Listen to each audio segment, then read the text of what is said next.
The last piece of music he had heard completely was a canon. That was 11 years ago, in Spain, and it had taken the upper register of his left ear with it, the shimmer of strings, the high notes of a pianoforte, the bright surface of everything that made music sound like music and not like something felt through a wall. He had been to 12 concerts since returning from the peninsula. He had sat through all 12 in the particular misery of a man who remembers what a thing was and can no longer reach it. He had not expected at Mrs. Hartley's gathering. She had sent him a card his second week in Bath. On the grounds, her note explained, that distinguished arrivals were wasted on the pump room. On an October evening in 1823, to hear a woman sit down at a pianoforte and play entirely in the register he still had. He did not know who she was. He knew what she was doing. Composing, not performing, working through a problem in real time in front of 12 people who had mostly stopped listening to watch. He knew by the 14th bar that whatever she was writing lived in the bass, in the low and the serious and the reaching toward something, and that he could hear every note of it. He sat very still for 20 minutes. She did not perform. That was the thing he noticed first. The younger Miss Vane had performed earlier, had given a performance, which was what a piano in a drawing-room was for. This woman sat down and played as though she had forgotten anyone was in the room, as though the piano was not an instrument of display, but simply the place where she worked, the tool she needed for the thing she was doing. What she was doing was not playing a known piece. He knew most of the standard repertoire, or had before Salamanca, before his left ear lost the upper register and music became a partial thing, like reading by half a candle. What she was playing had the shape and structure of composition, but it was not anyone's composition he recognized. It moved lower than drawing-room pieces, more complex in its bass line. The melody built slowly from the bottom of the range rather than sitting, as most drawing-room music did, in the high and the bright and the easily pretty. He could hear it. In the months since the war, he had sat through a great deal of music he heard incompletely, the shimmer gone from strings, the upper notes of a pianoforte arriving muffled or not at all, the bright surface of music flattened into something thicker and less alive. He had stopped attending concerts. He had stopped sitting near the piano at evening gatherings. Music had become an approximation of what it had been, and approximations were, in his experience, more painful than absence. She played in the register he could hear. Not because she knew. She could not have known. He had told no one about the left ear except his physician in London. She played in the lower register because that was where the music she wrote lived, because whatever she was working out at the piano was built from the bottom up, not the top down, and the top of the range was decoration, and the bottom was the thing she was actually saying. He had sat with his hands flat on his knees and looked at the back of her head and paid complete attention for the first time since 1814. When she finished, not with a flourish, just stopped, the piece apparently resolved in her own mind. There was a moment of silence before the applause that was different from the silence before other silences. The silence of people who have heard something and are not yet sure what they heard. He had not applauded. The following morning, in the pump room of Bath, her mother explained to him that her elder daughter had nothing to offer a man of his position. Mrs. Vane, Harriet Vane, the mother, said it in the clear, carrying voice of a woman who has stopped worrying about whether the room approves. "My daughter has nothing to offer a man of your position, Your Grace.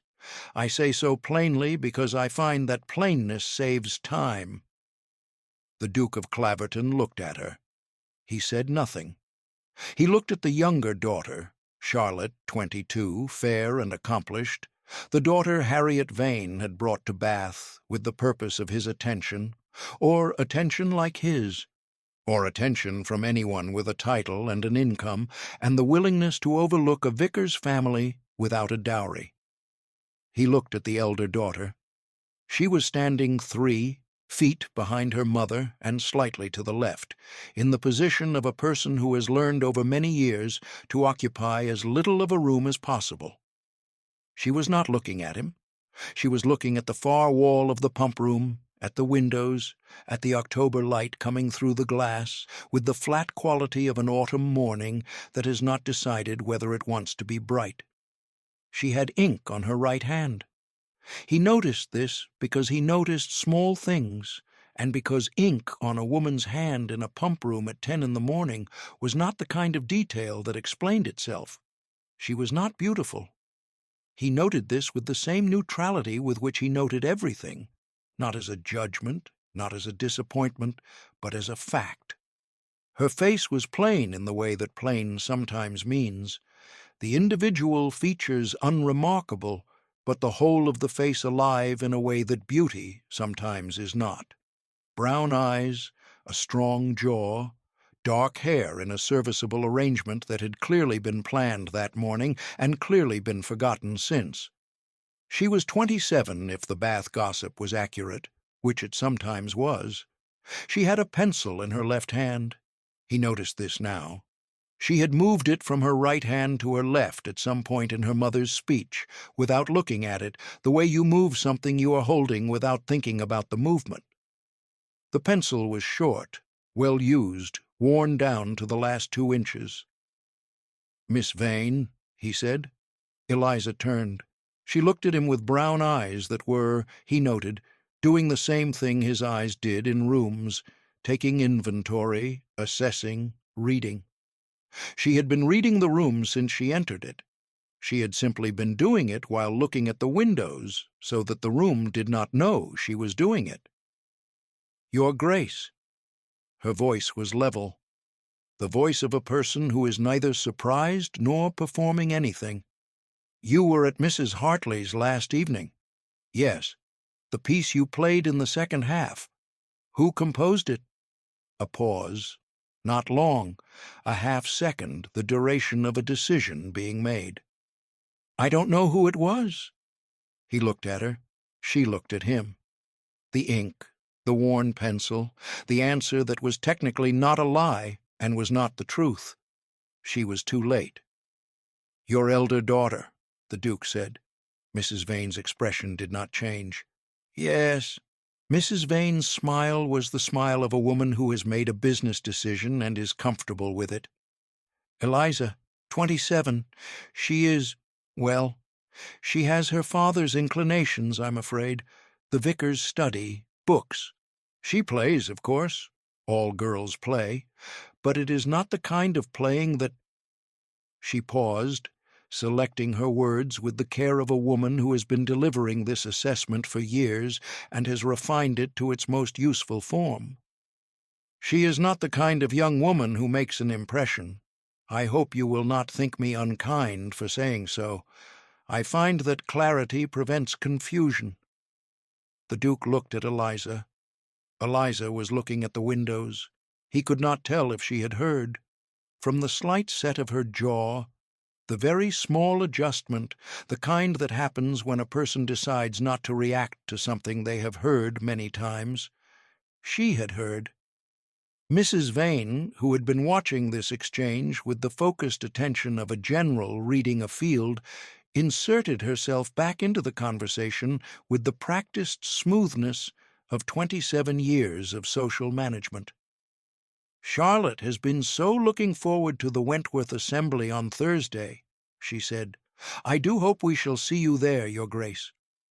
The Duke looked at Charlotte, who was everything her mother needed her to be, and who was looking at him with the warm, hopeful attention of a young woman who has been prepared for this moment since she was 16. He looked at Eliza, who had turned back to the windows and was making a small mark on the back of her glove with the pencil, and who did not appear to be thinking about Thursday at all. "Perhaps," he said. He left the pump room. He walked back to his lodgings on Milsome Street through the October morning, And he thought about the lower register of a piece of music that he could not get out of his head, and about ink on a woman's hand, and about the specific quality of a lie that is not quite a lie. He had been in Bath for 3 weeks. He had not expected to find anything here. He had come for the waters which his physician had recommended with the enthusiasm of a man who has run out of other suggestions, and which tasted of minerals and disappointment, and had done nothing whatsoever for his ear. He had come because London had become too loud.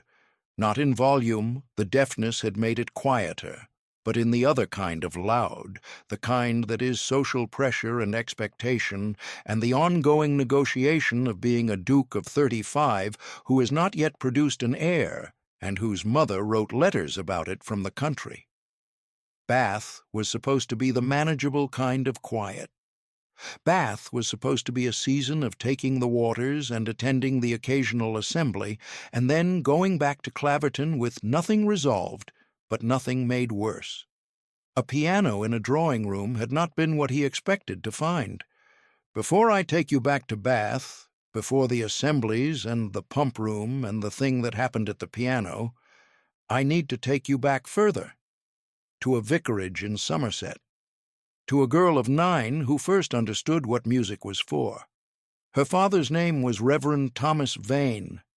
He was a vicar of the old school, not wealthy, not ambitious, not interested in the social machinery of the parish. He was interested in 3 things: his congregation, his library, and music. He played the organ on Sundays with the concentration of a man who is communicating something important and wants to get it right. He had a tolerable tenor voice.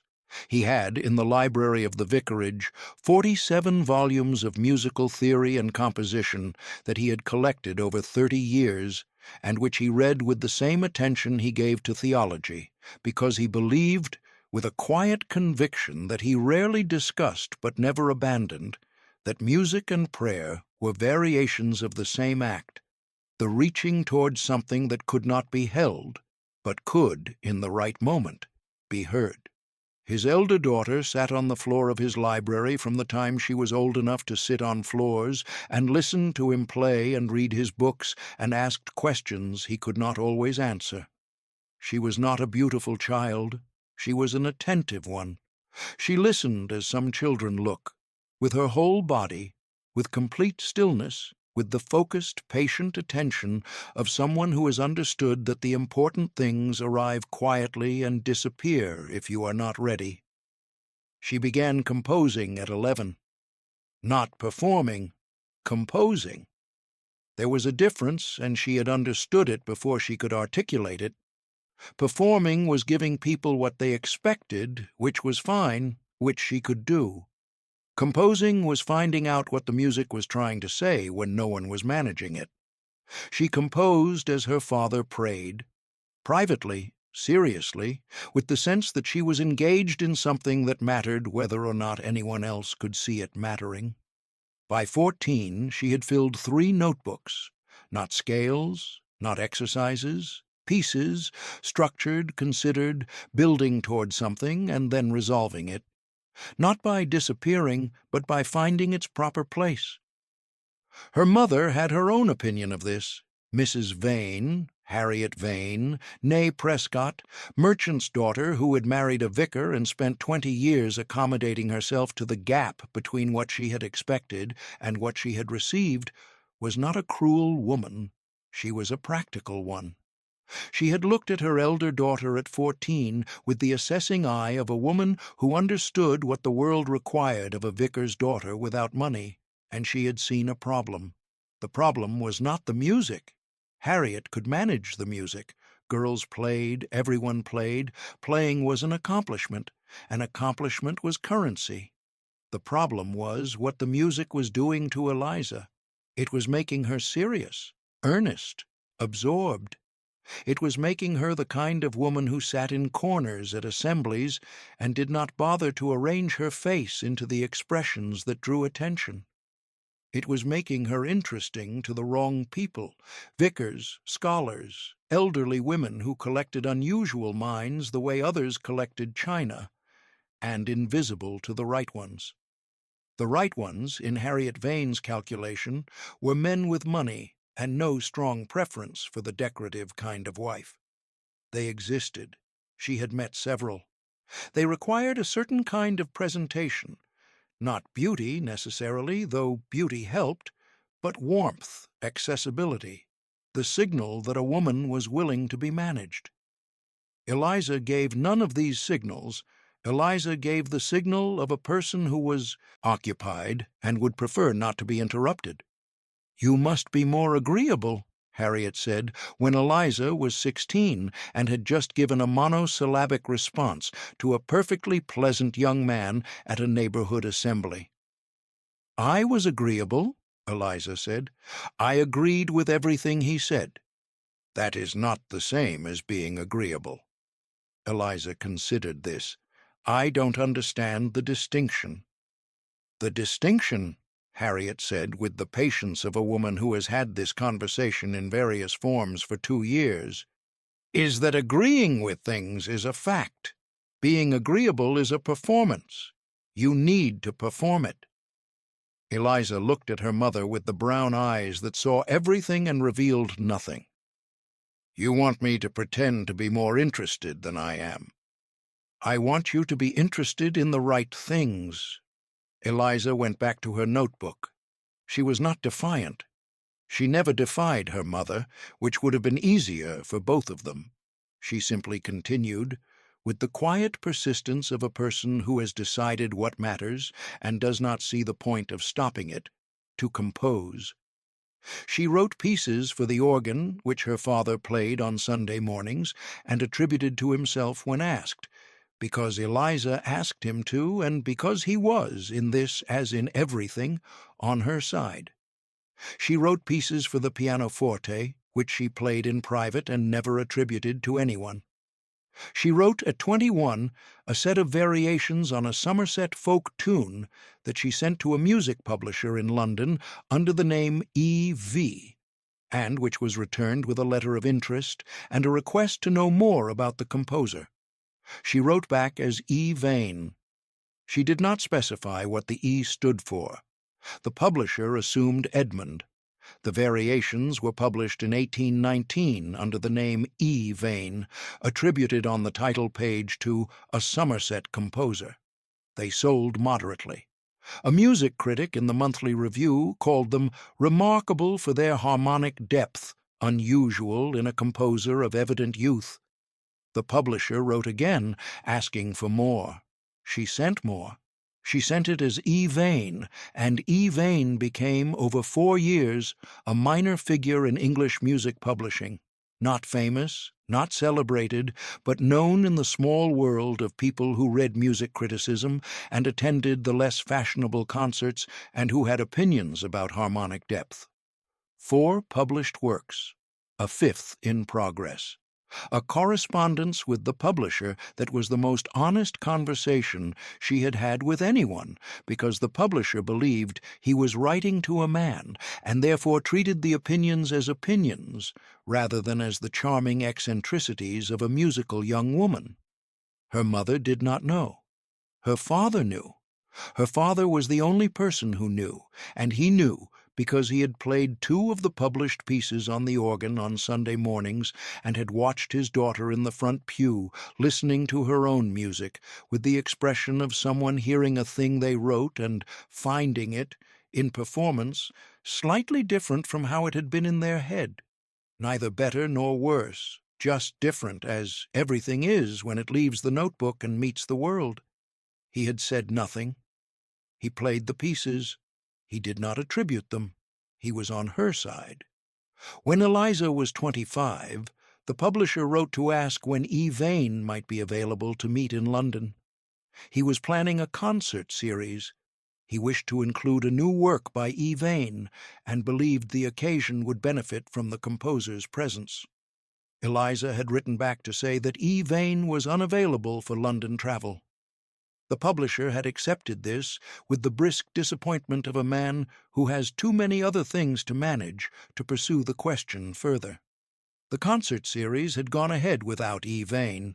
A reviewer had noted the absence, wondered at it, and moved on. She had folded the publisher's letter. She had put it in the notebook under the loose floorboard beside her bed, the same floorboard that had been loose since she was 12, the one she used the way one uses a locked box. She had sat on the edge of her bed for a long time. Then she had taken out her pencil and continued working on the 5th piece. She had been doing this for 16 years. She was not going to stop. If you are still here, wherever you are, whatever hour it is, thank you. What just happened in that vicarage in Somerset is the whole story in small. A woman who had been filling notebooks since she was 11, waiting for someone to ask what was in them. 16 years of composition, 5 published works, a pencil worn to 2 inches, ink on her hand at every assembly in Bath. The man who will hear her has not yet asked, but he has already listened. If you have not subscribed to Duke of Hearts Romance, this is the moment. New stories every week. I'll be here. Now, back to Bath, back to the pump room. Harriet Vane had come to Bath in October for 3 years in succession. She had come because Bath was where the machinery was, and because the vicarage in Somerset produced no prospects at all, and because Charlotte, 22, fair, accomplished, the daughter who gave the right signals, was running out of time in the way women in 1823 ran out of time. Every year without an offer was a year the price of her went down in the brutal arithmetic of the marriage market. Eliza came because there was no arrangement for leaving her behind. She was not a liability, exactly. She was a neutral presence. She attended the assemblies. She played when asked. She did not embarrass the family, the minimum required. She carried Charlotte's shawl, which she had done at assemblies since Charlotte was 16, and which she had long since stopped minding, because carrying Charlotte's shawl gave her something to do with her hands, and allowed her to stand at the edge of rooms and watch, which was what she wanted to do anyway. She had not expected Bath to be different. She had not expected anything. She had been not expecting things in particular for 11 years, which was the most efficient approach she had found to a life that consistently produced nothing she had been told to expect and everything she had not been warned about. She had not been warned about the Duke of Claverton. She had first noticed him at the Wentworth Assembly, the Thursday after the pump room. She had not been looking for him. She had been watching a conversation across the room with the focused attention she brought to all rooms, which her mother called inattention, and which was the opposite of inattention, which was total attention directed somewhere other than where she was supposed to be directing it. He was standing at the edge of the room, not in a corner, not hiding exactly. At the edge, the way a person stands when they are watching rather than joining, when they are watching rather than being watched. He was tall, spare the way a man goes spare after years in the field, and whose body had not recovered its peacetime shape. Dark hair, going silver at one temple. The right side of his face was clear in the candlelight. The left side was slightly turned away, which she noted and filed. He was not dancing. Most men at assemblies danced if they were unmarried and under 50 and wished to avoid being conspicuous. He was not dancing, and he was not attempting to avoid being conspicuous. He was simply not dancing, with the calm of a man who has passed the point of caring what the room concludes from his choices. Charlotte danced. Her mother managed Charlotte's dance card with the skill of a woman conducting a military campaign. Eliza stood at the edge of the room with Charlotte's shawl and watched the Duke at the other edge of the room and thought, with the attention she brought to problems she found interesting, that he was listening, not to the conversations near him, to the music. The assembly rooms had an orchestra in the gallery, 4 strings and a pianoforte, playing the standard program of country dances and the occasional slower piece for the less energetic. It was competent music. It was music designed to be danced to and half attended to and forgotten. Most people at assemblies did not listen to it. They talked through it, or danced through it, or used it as a cover for conversations they did not want overheard. The Duke was listening to it. She could see this in his stillness, not the stillness of boredom, not the stillness of social endurance, but the stillness of a person who is attending to something. She watched him. She noted the way he turned his head slightly when the pianoforte carried the melody, turning his right ear toward the gallery, away from the strings, the right ear toward the sound, the left ear turned away. She thought about this. She filed it in the notebook in her head, the one that had been filling since she was 9 years old and had never yet run out of pages. The second time she noticed him was at Mrs. Hartley's concert a week later.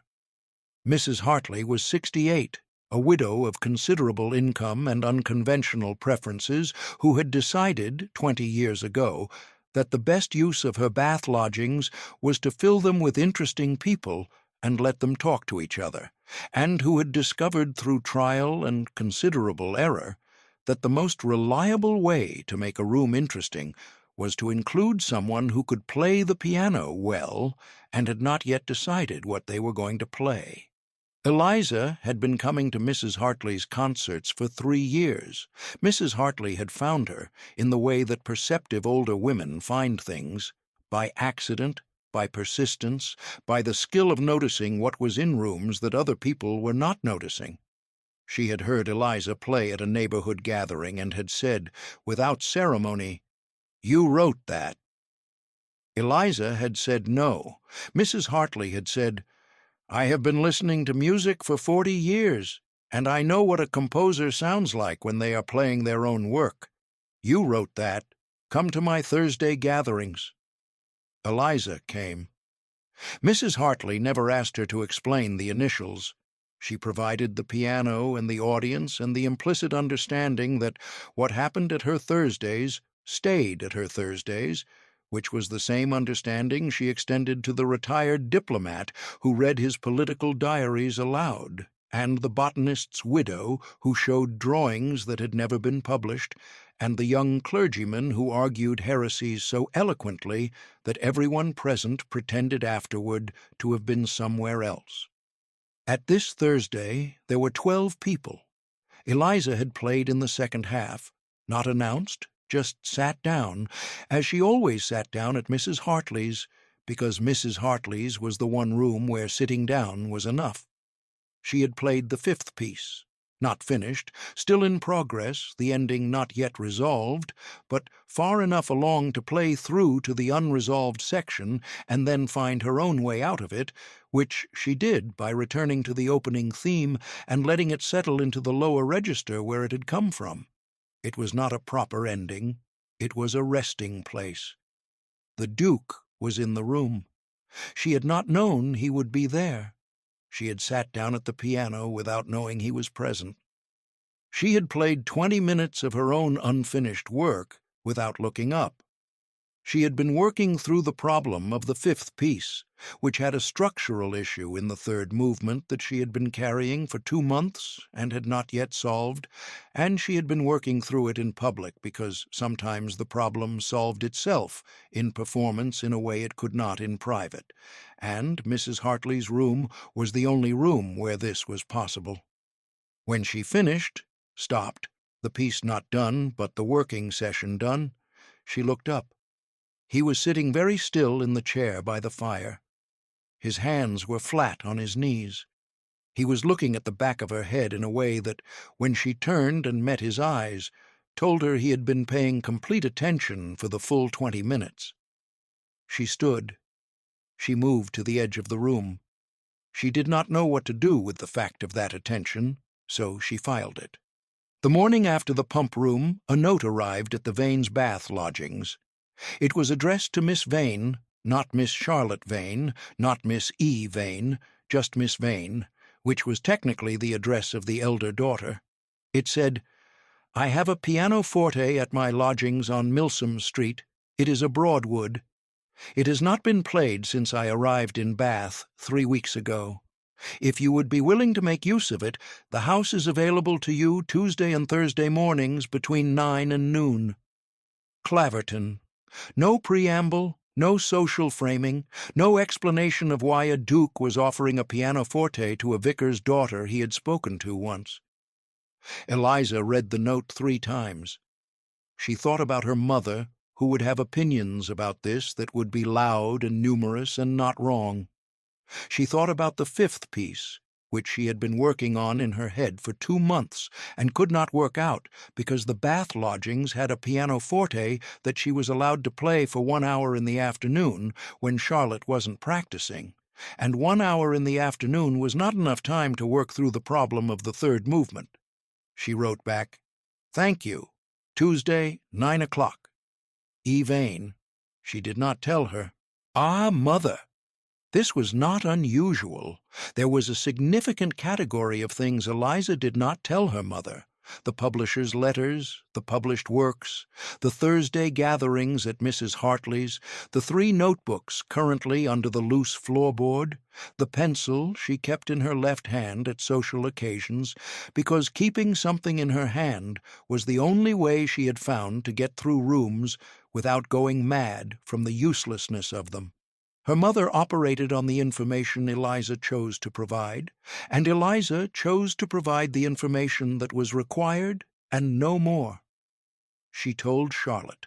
Charlotte was 22 and fair and kind in the specific, slightly guilty way of a younger sister who has always understood on some level that her good fortune was purchased at her sister's expense. That every dance she danced and every compliment she received and every card she returned was part of an economy in which Eliza was the unacknowledged labor and Charlotte was the product. She loved Eliza with the complicated love of someone who knows they owe a debt they cannot calculate and cannot repay.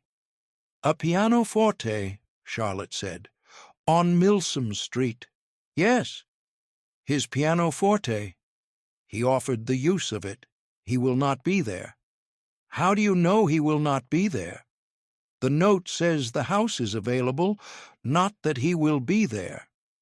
Charlotte looked at her sister with the eyes of a 22-year-old who has been at assemblies and pump rooms for 3 seasons and who understands certain things about the behavior of unmarried dukes that her sister, who spends assemblies watching rooms rather than participating in them, may have missed. "Eliza," she said.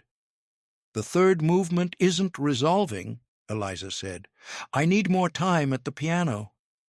Charlotte looked at her for a long moment. Then she said, "I won't tell Mama."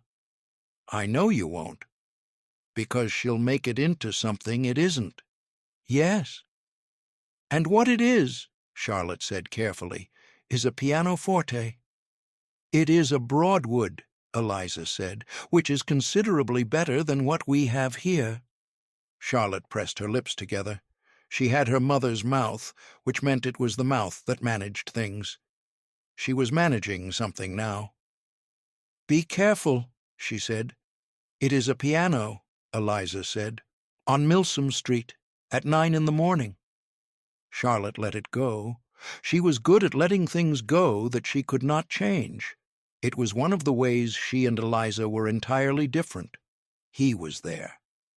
She arrived on the Tuesday at 9 to find the housekeeper waiting and the drawing-room door open and, at the desk in the corner of the drawing-room, the Duke of Claverton reading. He looked up when she entered. He did not appear startled or apologetic. He said, "The Broadwood is through the door on the left." He did not stand. "I have asked that you not be disturbed. I will not disturb you." Eliza looked at him. She looked at the door on the left. She said, "The note said the house would be available." "The house is available. I happen to also be in the house." She considered this. "You are reading." "I am reading." "You will not listen." He looked at her with the gray eyes that read things. He said, "I will try not to." She went through the door on the left. The Broadwood was a full grand, the best instrument she had been near in 3 years. the kind of piano that had opinions about what it wanted to do and would do it if you let it. She sat at the bench. She put her hands on the keys and did not play for 1 minute, as she always did at a new piano, letting the piano understand that she was not going to hurry it and letting herself understand what it was. Then she began. She worked on the third movement for 2 hours.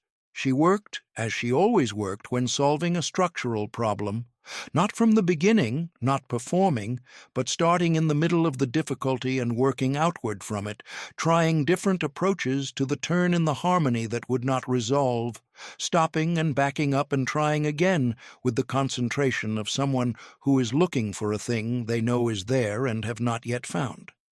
At some point she stopped noticing the door on the left. At some point she stopped noticing anything except the problem. The problem, she found at the end of the second hour, was that she had been approaching the third movement as a continuation of the second, and it was not a continuation. It was an answer.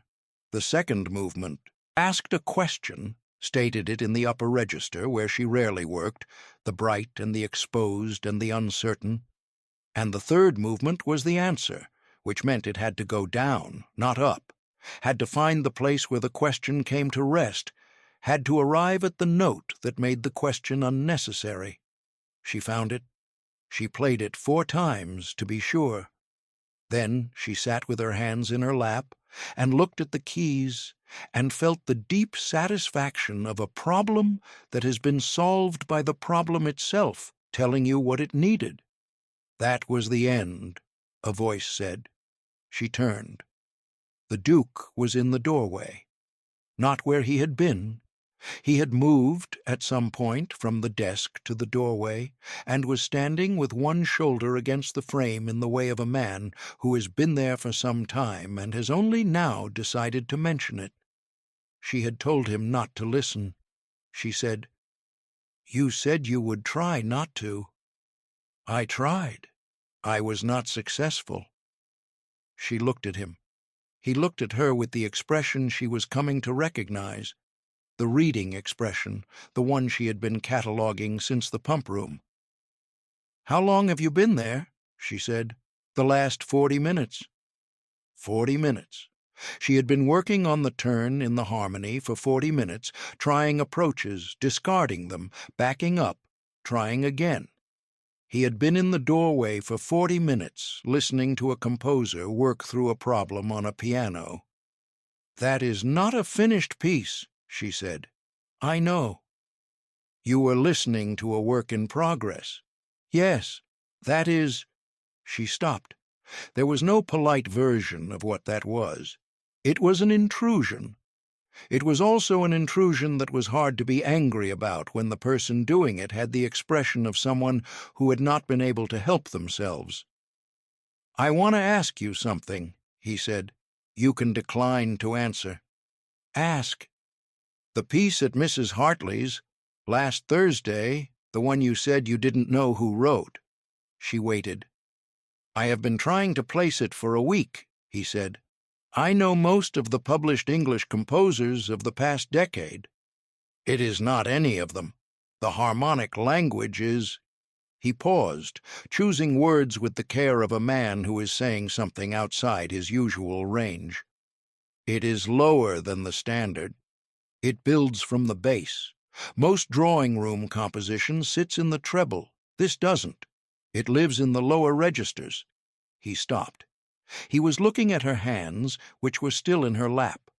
At her hands, which always had ink on them because she wrote when she thought, and she thought constantly. At the pencil she had put down on the edge of the broadwood when she sat at the keys. "You write on the back of your glove," he said, "at assemblies. With a pencil you keep in your left hand." She said nothing. "The published works of E. Vane," he said, "are in the lower register. They build from the bass. They are not drawing-room pieces, though they have been played in drawing-rooms. The first work, the set of variations, uses a harmonic structure that is in the same language as what I heard at Mrs. Hartley's." He looked at her. "E. Vane is a Somerset composer. You are from Somerset." The room was quiet. Outside on Milsome Street, Bath was going about its morning. The clatter of carriages, the footsteps of people taking the waters, the ordinary sound of a city that did not know it was the background to a conversation that mattered. "The E," he said, "stands for Eliza." She looked at the keys. She said, "My mother does not know. I assumed. No one knows, except my father, who plays 2 of the pieces on the organ on Sundays. And Mrs. Hartley." She looked up. "Mrs. Hartley knows I compose. She does not know about E. Vane." He was quiet for a moment. Then he said, "The publisher believes E. Vane is a man." "Yes. Have you corrected this?" "If I correct it, he will not publish the 6th piece." She said it flatly, not with self-pity, with the same evenness she used for facts about the weather or the price of candles. It was simply true. She had calculated it at 21, and the calculation had not changed. He looked at her with an expression she had not seen on anyone's face before. Not pity. She knew what pity looked like, and this was not it. Not admiration, exactly. Something more precise. The look of a man who has just found the piece of information that completes the picture he has been building, and who is deciding what to do with the complete picture. "You said your mother does not know," he said. "My mother," Eliza said, "believes I have nothing to offer." "I heard her say that." "She has been saying it since I was 16. She is not wrong in the terms she is using. I have no dowry. I am 27. I am not accomplished in the ways that are counted. I do not perform well at assemblies." She paused. "She is not wrong about the terms. She has simply chosen the wrong terms." He looked at her for a long moment. "The piece you were working on this morning," he said. "The 3rd movement. You found the resolution." "Yes." "Will you play it again?" She looked at him. He was standing in the doorway with the particular stillness she had been noticing since the assembly. The stillness of a man who is waiting for something with the patience of someone who has learned to wait because hurrying made things worse. She turned back to the piano. She played the 3rd movement. The complete version, the question in the 2nd movement, the answer in the 3rd, the descent to the note that made the question unnecessary. She played it cleanly, without working through it, the problem now solved and the solution available. When she finished, she sat with her hands in her lap. He said from the doorway, very quietly, "The D flat, in the last bar, that is the note." She looked at him over her shoulder. "I can hear that note. I cannot hear the upper register any longer, the left ear, since Salamanca. Most music I hear incompletely now, but the D flat in the last bar is in the range I still have." He paused. "It is the first time in 3 years that I have heard a piece end on a note I could actually hear." The room was quiet for a long time. She said, "Is that why you can hear my work?" "Your work lives where I can still hear. I don't know if that is accident or design." "It is neither." She looked at the keys. "It is where the music wanted to be." He was quiet again. Then he said, "Will you come on Thursday?" It was not entirely a question. "Yes." She came on Thursday. She came the following week, and the week after that. Her mother asked where she went on Tuesday and Thursday mornings, and Eliza said, with the technical precision she had been deploying since she was 12, that she was visiting an acquaintance. This was true. The Duke was an acquaintance. The acquaintance had a pianoforte. She was visiting it. Her mother noted the visits with the assessing attention of a woman who tracks everything and calculates everything, and who had begun to wonder, sometime in the 2nd week, whether the elder daughter was doing something useful for once. She had not yet calculated what. The mornings on Milsome Street became a pattern. Not always the same, not rigid, not scheduled beyond the standing arrangement. Sometimes he was at his desk, and she played and he read, and they did not speak except at the end, when she stopped, and he would say something about what he had heard, and she would respond. Sometimes he was not there at all, the house available, the housekeeper present, the Broadwood waiting. On those mornings she worked faster, without the awareness of being listened to, and she missed it, which surprised her, and she examined the surprise with the attention she brought to everything. She was being listened to for the first time in her life, not performed at, not assessed in the way her mother assessed, not tolerated in the way assemblies tolerated, listened to. His attention, which she had first identified at Mrs. Hartley's and had been in the presence of for 3 weeks, was the attention of someone for whom the listening was not preliminary to something else. He was not listening in order to form an opinion about her. He already had an opinion. He was listening because the listening was the thing. She had not known this was possible. She had been writing music for 16 years, and had never had an audience of one who listened to the working out of it, who heard the problem as a problem and the solution as a solution, who knew the difference between a piece being played and a piece being built. On the second Tuesday, she arrived to find him at the window rather than the desk. He was looking at the street below, the ordinary Bath morning traffic, the chairmen and the carriages, and the people taking themselves to the pump room, with the expression of a man who is watching something without quite seeing it.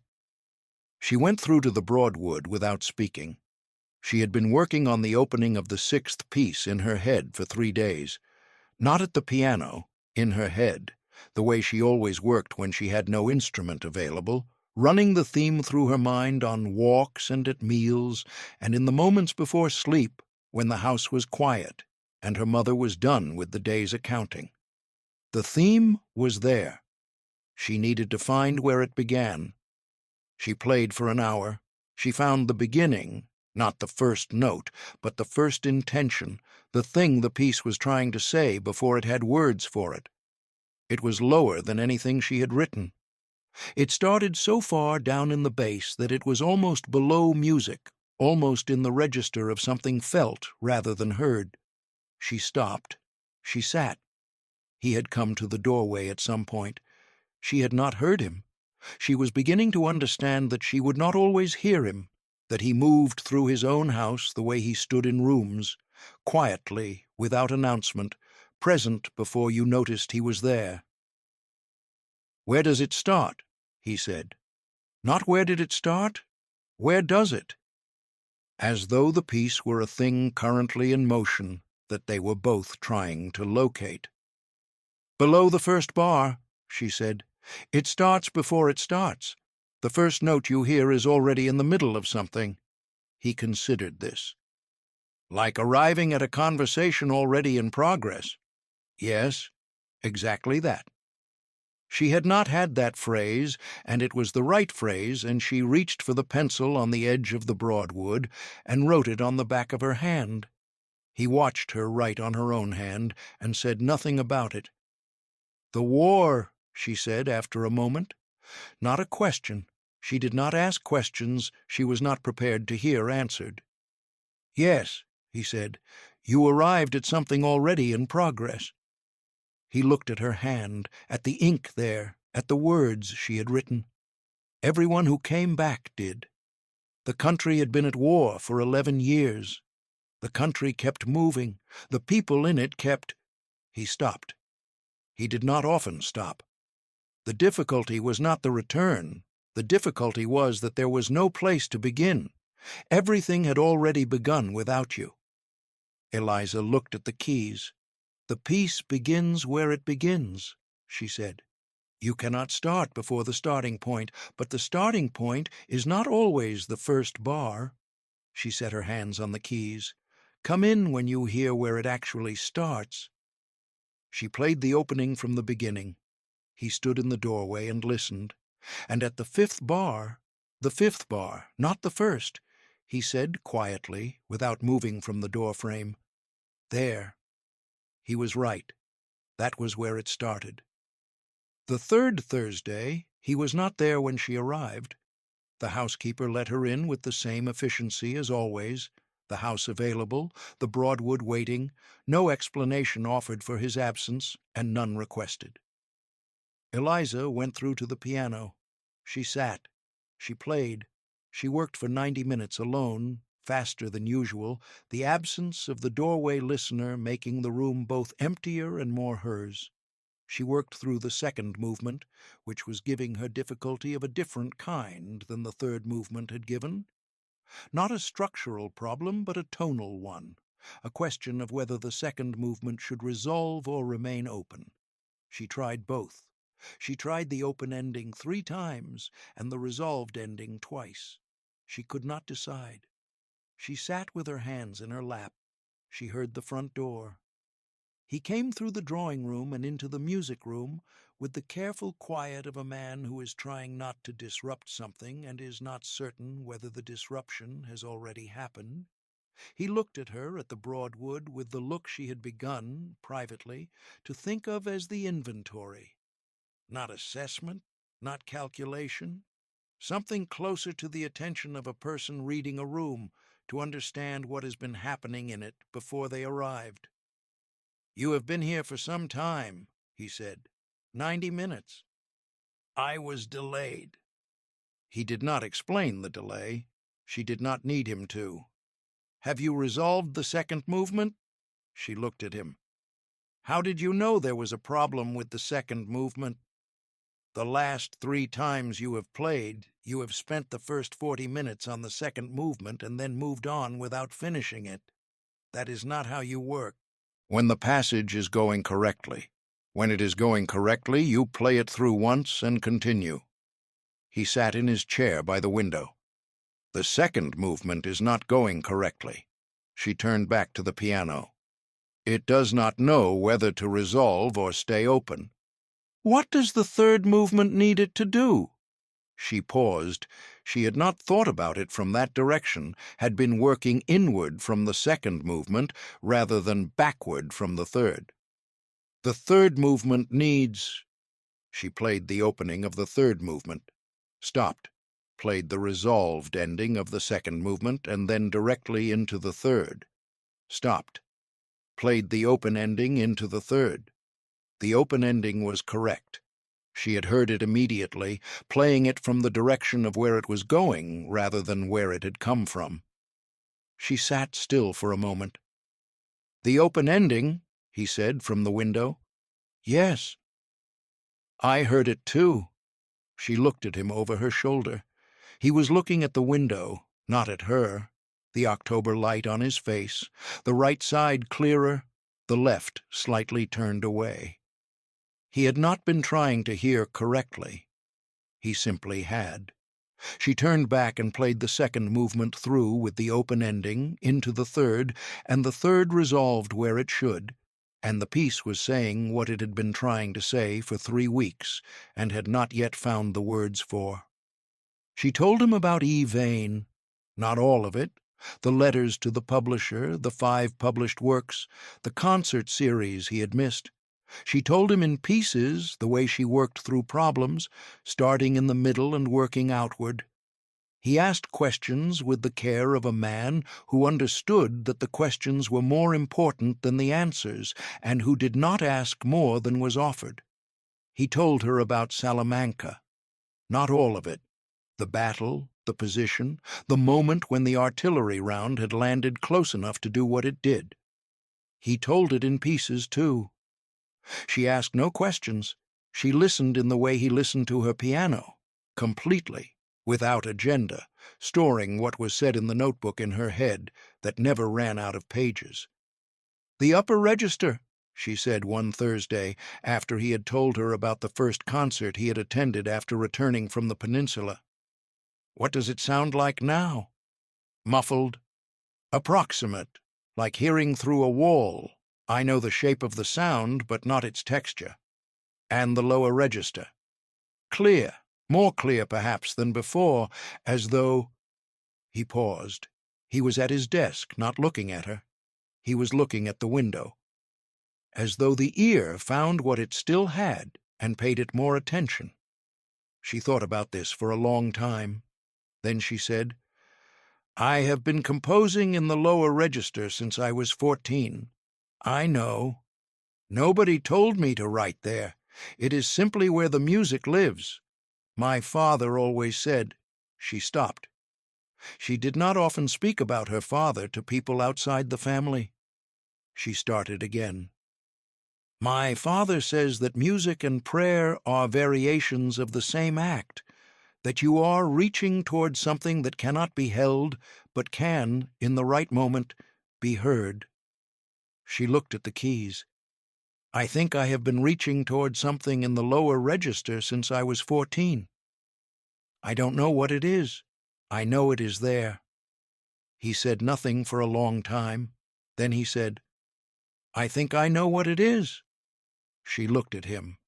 He was looking at her with the gray eyes that had been reading her since the pump room on a Tuesday in October, and his expression was not the inventory expression, not the field assessment expression, not any expression she had catalogued. It was something she had not seen before, and did not have a word for, and was not going to pretend she had a word for, because she was a person who did not name things she could not yet identify. She turned back to the piano. She played the beginning of the fifth piece from the top, the theme that had been building since movement 1, the question that the third movement answered. He listened. Outside on Milsome Street, Bath continued its November morning. Inside on Milsome Street, a composer played a piece that was nearly finished for a man who could hear it, and the thing that was happening between them was neither named nor hurried nor managed by anyone, and it was therefore, for the first time in both their lives, entirely its own. The conversation with the mother happened on a Wednesday, not engineered, not by him at any rate. He had come to the pump room for the waters, which still did nothing, and Mrs. Vane had been there, and Charlotte had been there, and the social mechanics of Bath had placed him near the Vane family for the third time that week, and Mrs. Vane had decided to be clear. She was always clear. He had understood this about her since the first pump room meeting. She said what she meant with the efficiency of a woman who has spent 20 years not being heard when she was subtle, and has decided that subtlety is a cost she can no longer afford. "I understand," she said in the pump room, while Charlotte danced attention off a young officer 10 yards away, "that you have extended the use of your pianoforte to my elder daughter." "I have. It is kind of you. It is not kindness." Mrs. Vane looked at him. In her experience, men did not contradict her directly. They were usually managing something when they spoke to her. Managing impressions, managing her expectations, managing the social arithmetic of being near a vicar's family with 2 unmarried daughters. This man was not managing anything. Mrs. Vane waited. "Practical. She is working on a composition. The lodgings you have taken do not have an adequate instrument. I have an adequate instrument that is not being used. She uses it." "And you are present during these sessions?" "Not always." Mrs. Vane looked at him for a long moment with the eyes of a woman who calculates for a living. "Your Grace," she said with the precision of a woman making a business case, "I want to be plain with you, because I believe plainness serves us both. My elder daughter is 27 years old. She has no dowry and no prospects and no accomplishments of the kind that are counted. She is not the kind of young woman, she is not, frankly, the kind of woman, that a man in your position would consider. I do not say this unkindly. I say it because I think it needs to be said before something is allowed to develop that will cause difficulty for everyone involved." He looked at her. He said, "What you are saying, Mrs. Vane, is that you have already decided what your daughter is worth." "I am saying what the world has decided." "The world," he said, "has not heard her play." Mrs. Vane blinked. This was a small movement, barely perceptible. He was watching carefully enough to catch it. "She plays well enough," she said. "All girls play. "She composes," he said. "She has published 4 works under initials in the past 4 years, 2 of which have been cited in the national music press. She corresponds with a London publisher who believes she is a man because the alternative would be too inconvenient for the publisher to manage. She has been working on a 6th piece in my drawing room on Tuesday and Thursday mornings for 3 weeks, and when she finds the resolution to a structural problem she has been carrying for 2 months, her expression is the expression of a person who has just solved the thing that matters most to them in the world." He looked at Mrs. Vane. "That is what your daughter is worth. The terms you have been using are the wrong terms." The pump room moved around them. The waters were taken and declined. Conversations circled the usual topics. Charlotte, across the room, was laughing at something the officer had said, and the laugh was genuine and charming, and was being deployed correctly. Mrs. Vane was very still. She said, after a long pause, "You said all of this to tell me." "I said all of this because it is true," he said, "and because you have been saying the other thing since she was 16, and she has been hearing it, and I want it on record that someone has said the other thing too." He walked back toward Milsome Street. He had not said what he intended to do about it. He had not, in fact, decided entirely what he intended to do about it. He knew what he felt, which was something he had not felt since before the peninsula, and which he had no particular vocabulary for because it had been a long time, and vocabulary for this kind of thing went stale if it is not used. He knew that on Tuesday and Thursday mornings a room in his lodgings on Milsome Street became the most alive room he had been in since 1814. He knew that the D-flat in the last bar of the third movement was the first note in 9 years he had heard whole. He knew that she wrote on the backs of her gloves with a worn pencil, and that the notebook under her floorboard in Somerset had been filling since she was 9, and that no one had told her she was right to fill it, which was the most specific injustice he could identify in the situation and the one he found most unacceptable. He went back to Milsome Street. He sat at his desk. He wrote a letter to his solicitor in London about certain matters related to music publishing and the rights of composers, and what could be done, legally and practically, about a publisher who had been attributing an English composer's work to an assumed name for 4 years. He did not consult Eliza before writing the letter. This was a mistake, as he would acknowledge later, and as she would tell him directly, with the precision she brought to all corrections. That evening, Charlotte came to Eliza's room. She did not knock loudly. She had never knocked loudly. Charlotte had spent 22 years making herself easy to ignore when Eliza needed ignoring, and easy to find when Eliza needed finding, and she had become expert at the distinction. She sat on the edge of the bed. She did not speak immediately. This was also a thing she had learned, that Eliza did not need the speech started before the thought was ready. "Mamma told me," Charlotte said, "what the Duke said at the pump room." Eliza was at the desk working on the 6th piece in her notebook. She set the pencil down. She waited. "About E. Vane," Charlotte said. "About the publisher, about—" She stopped. Her hands were in her lap, the way her hands went when she was managing something difficult. She had their mother's hands, small, capable, good at managing. "I did not know about the published pieces, about any of it." "I know." "You did not tell me." "No." Charlotte looked at the notebook on the desk, at the pencil Eliza had set down, at the ink on her sister's right hand, which she had been seeing for 15 years without fully reading what it meant.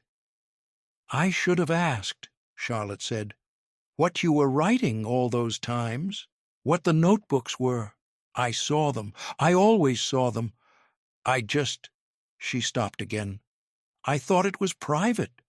"It was private." "I thought you would tell me if you wanted me to know."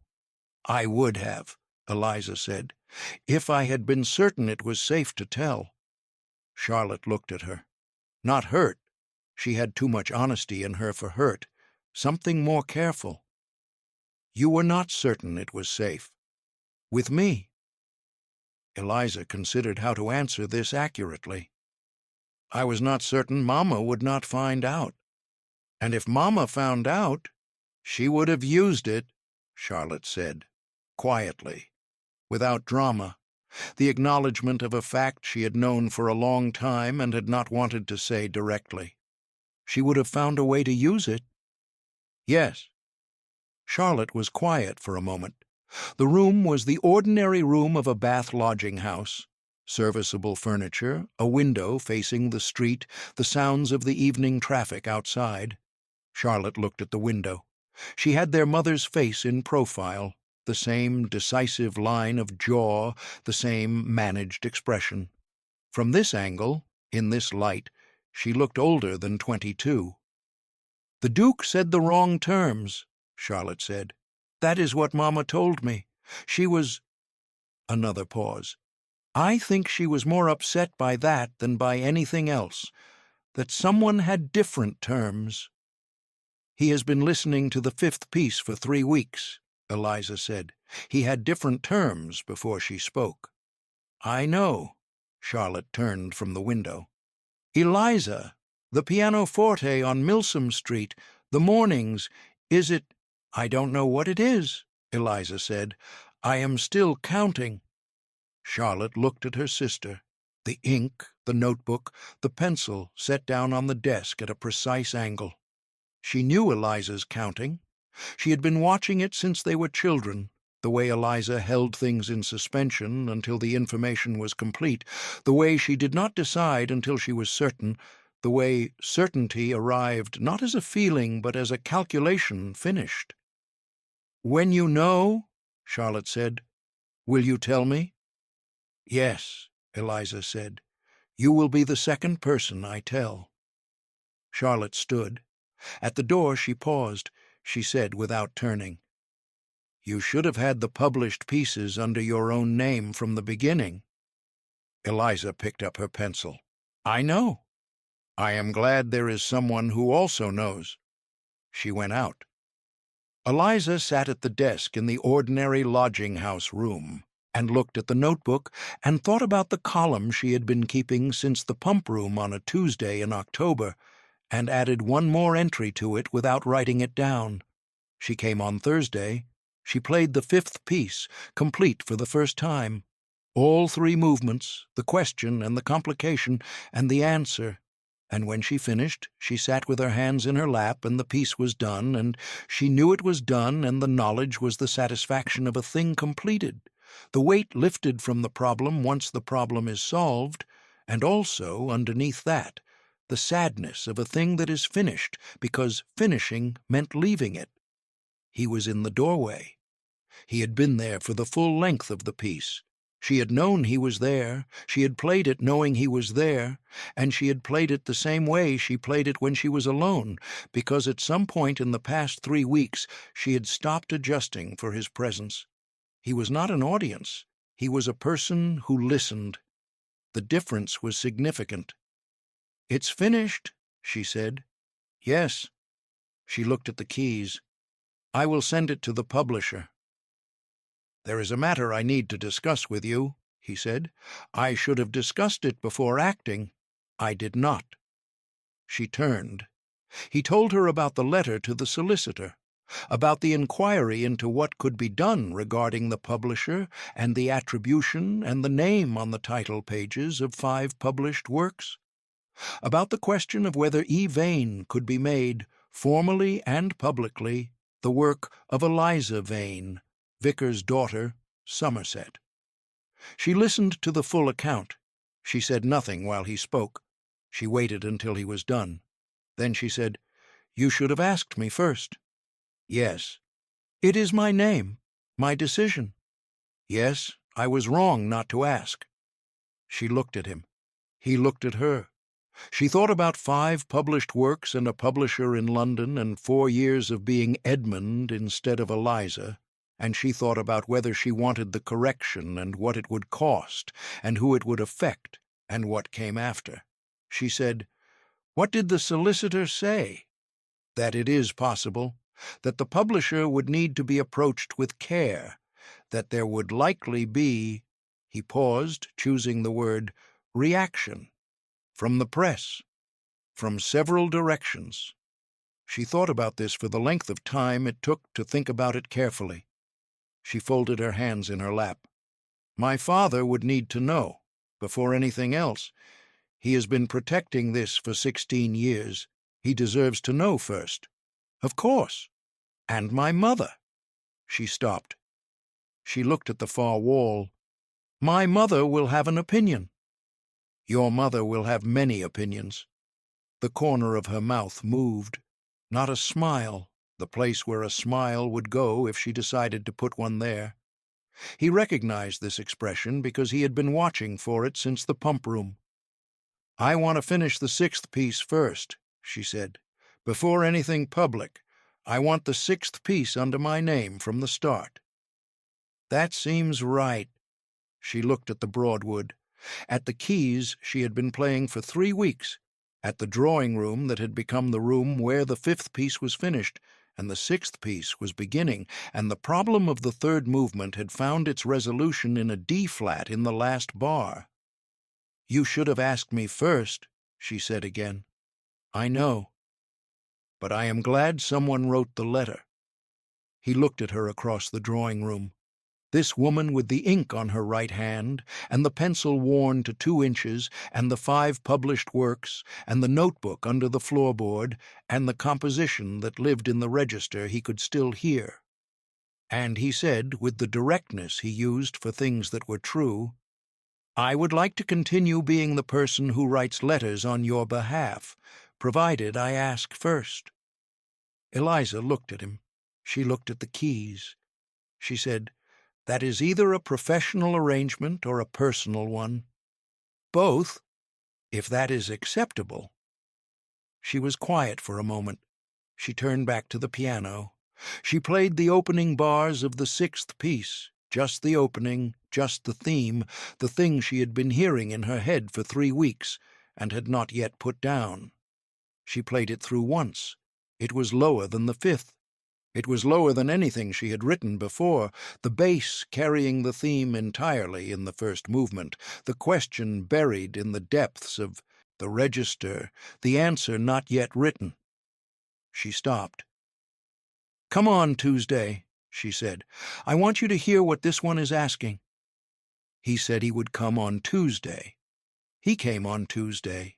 He came on every Tuesday and Thursday that followed, through November and into December, while Bath filled with the season and emptied again, and Eliza worked on the 6th piece, and her mother recalculated everything, and Charlotte watched her sister with the expression of a young woman who is beginning to understand the shape of a thing she cannot name, yet but knows is real. He asked her, in December, on a Thursday morning, after she had played the 2nd movement of the 6th piece for the first time, and set down the pencil and turned on the bench with her hands in her lap. He asked plainly, with the directness he used for everything true, sitting in his chair by the window with the winter bath light on his face. He said that he would like to marry her, that the arrangement would include the pianoforte, that the library at Claverton had volumes on musical theory and composition that had never been read by a composer, and that the 6th piece should be published under the name Eliza Vane, Duchess of Claverton, which would make the reaction from several directions considerably more manageable. She said that she would need to tell her father first. He said, of course. She said that her mother would have opinions. He said he was aware. She said that the 6th piece needed to be finished before the wedding, not after, because she could not be working on it properly if she was also managing a wedding. He said he would wait. She was quiet for longer than she had been quiet about anything since the 3rd movement. This was not uncertainty. She had learned over 27 years of being told her mind moved too fast, and her conclusions arrived before the room was ready for them, to distinguish between the two. Uncertainty was the absence of information. This was the presence of it. Too much arriving at once, needing to be arranged into order before she could respond honestly. He did not prompt her. This was, she noted, consistent with every other thing he had done since the pump room. He had offered and then stepped back, had asked and then waited, had been present without requiring anything of the presence. He was sitting in his chair by the window with the winter light on his face, and his hands quiet in his lap, and he was looking at the piano rather than at her, the thing he did when he was giving her room. She thought about the notebook under the floorboard in Somerset. She thought about 16 years of composition without a name on the title page. She thought about the column she had been keeping since October, the column of evidence, the column of entries that had been building toward a conclusion she had not permitted herself to draw before she was certain. She was certain.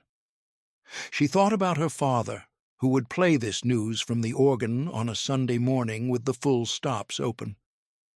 She thought about Charlotte, who had sat on the edge of her bed and said, "You should have had your name on it from the beginning." She thought about Mrs. Hartley, who had said you wrote that, and had not asked for an explanation, and had opened her Thursday rooms, and never once required Eliza to be smaller than she was.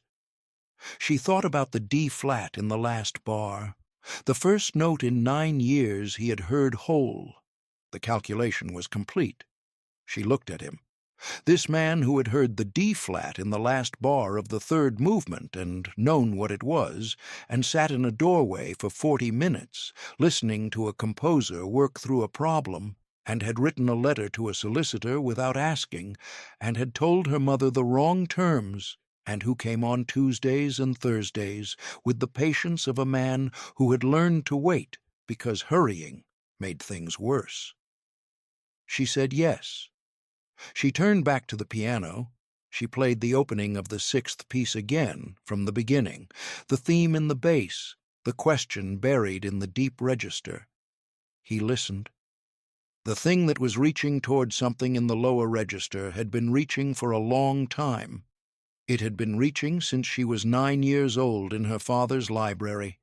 It had been reaching through 5 published works, and a worn pencil and notebooks under a floorboard, and 16 years of assembling in rooms while watching from the edge.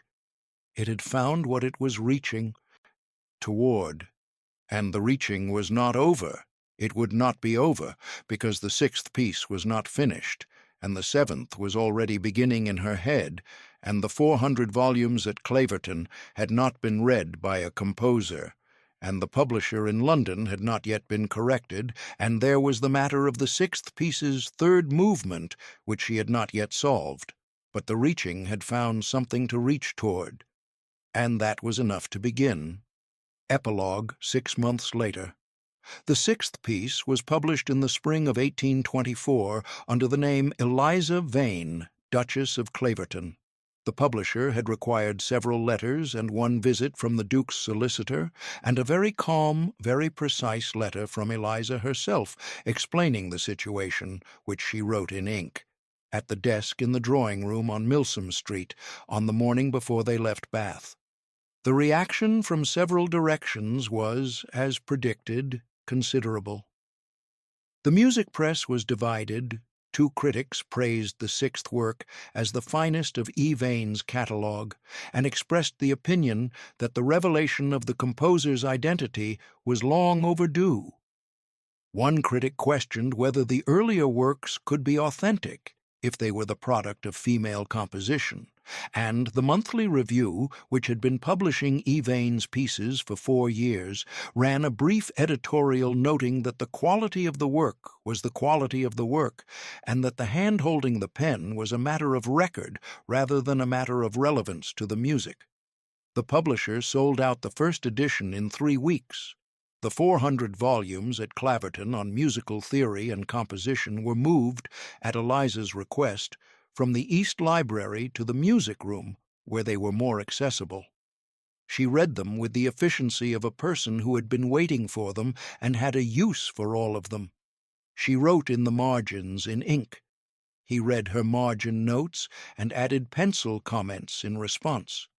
The dialogue in the margins of the fourth volume on harmonic theory was, in the opinion of a musicologist who examined the library 60 years later, the most interesting musical correspondence of the 1820s.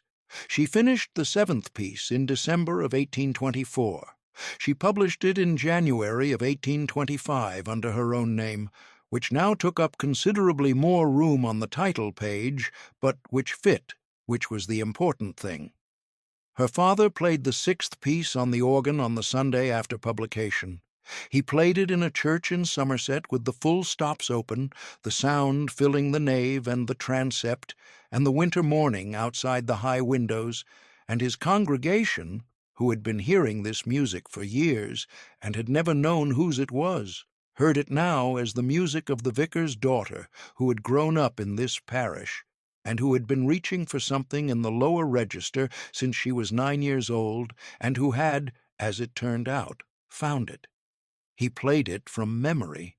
He had memorized it in 1820 from the published score, and had never needed the sheet music, which was the way he had always played his daughter's compositions, from memory, as a man plays something he has carried inside himself and knows will not leave. After the service, a woman from the parish came to him and asked who had composed the organ piece. He said, "My daughter." He said it simply, in the voice of a man who has been waiting to say it for a long time and has found that the saying of it is easier than the waiting. The woman said she had not known the vicar's daughter was a composer. He said, "She has been since she was 11. He said, "She always will be." This is the story of a woman who wrote music that was published under someone else's name for 4 years because the alternative was not publishing it. This is also the story of many women. In the 19th century, women who composed music faced specific and documented barriers.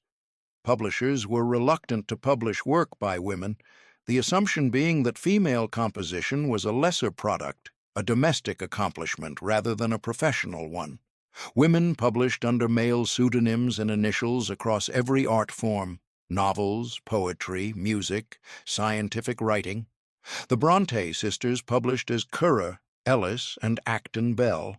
Fanny Mendelssohn composed prolifically and saw her work published, in some cases, under her brother Felix's name. Clara Schumann composed and performed, but is better remembered as a performer than as a composer, partly because composition was considered the more serious and therefore less appropriate pursuit. The women who composed were not less talented. The system that named them was simply not set up to record it. Eliza Vane is fiction. The wall she hit is history. Thank you for being here tonight. If this story found you, if you know what it is to do the work without the name, drop it in the comments, the pump room, the D flat, the letter to the solicitor. Tell me which one stayed. New stories every week. Subscribe if you haven't. The next one is already waiting. Until next time, take care of yourselves. And remember, the music you write is the music you write, whether or not anyone reads the name on the title page. Good night.